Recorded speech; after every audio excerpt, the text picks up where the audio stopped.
Naglabas na ng desisyon ng NBA at NBPA tungkol sa 65-game rule at may malaking epekto ito sa mga parangal ngayong taon.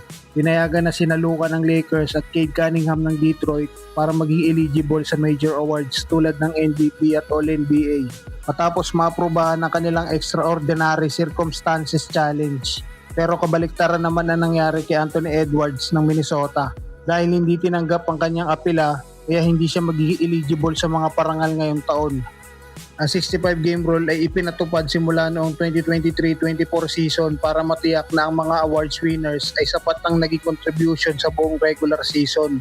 Pero dahil sa mga injury at naranasan ng mga star players, naging mainit itong usapin sa liga.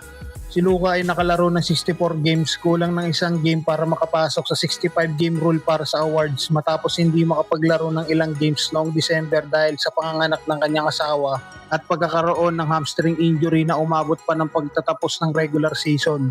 Si Cade Cunningham naman ay nakapaglaro din ng 64 games ngayong season, pareho ng kay Luka matapos ma-injured at ma-diagnose ng collapse lang dahilan para hindi siya makapaglaro ng ilang games at hindi ma-meet ang 65 game ng NBA para sa major awards.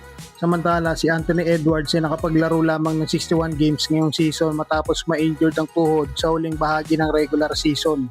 Ang tinamong injury ni Edwards ay pareho ng injury ni Steph na tinatawag na runner's knee. Kahit wala ang kanilang mga star players, nagawa pa ring manalo ng kanilang mga kupunan. Nagtala ang Pistons ng 13 wins at 5 losses nang wala si Cade Cunningham. Ang Lakers naman ay may 10 panalo at 8 talo nang wala si Luka. At ang Timberwolves ay may 12 panalo at 9 natalo nang wala si Edwards.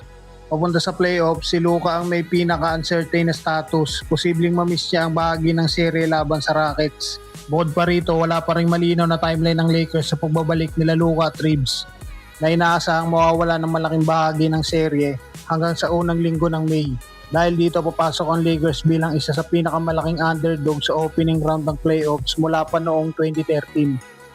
Samantala, habang papasok sa playoffs ang Lakers, muli nakatuon ang lahat ng atensyon kay LeBron lalo na sa tanong kung kailan siya tuluyang magre-retiro. Ayon sa ulat ng The Athletic mula kay Dan Work at sa Mamic, wala pang desisyon si LeBron tungkol sa kanyang future. Posible pa rin ang retirement pagkatapos ng season pero bukas pa din ang posibilidad na magpatuloy siya sa paglalaro. Hindi rin interesado si LeBron sa isang farewell tour, taliwas ito sa matagal ng haka-haka na magkakaroon siya ng grand send-off bago tuluyang magpaalam sa NBA.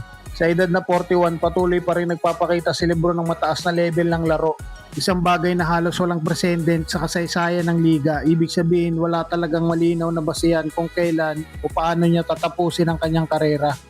Sa kabila nito, kumpiyansa ang Lakers na maaari pa siyang bumalik. Papasok siya sa free agency matapos ang season, kaya maraming options ang posibleng pagpilian. Manatili sa Lakers, lumipat sa ibang team o tuluyan na magretiro. Kung pagbabasihan ng performance niya, kaya pa rin niya maglaro sa mataas na antas. Pagkatapos ng regular season, nag-average siya ng 24 points, 6 rebounds at 9 assists at 3 steals sa loob ng 3 panalo. Patunay na kaya pa rin niyang dominay ng laro. Sa kabila ng pagkawala nila Luka at Reeves, inaasahang si LeBron ang muli magdadala sa Lakers laban sa Rockets sa first round.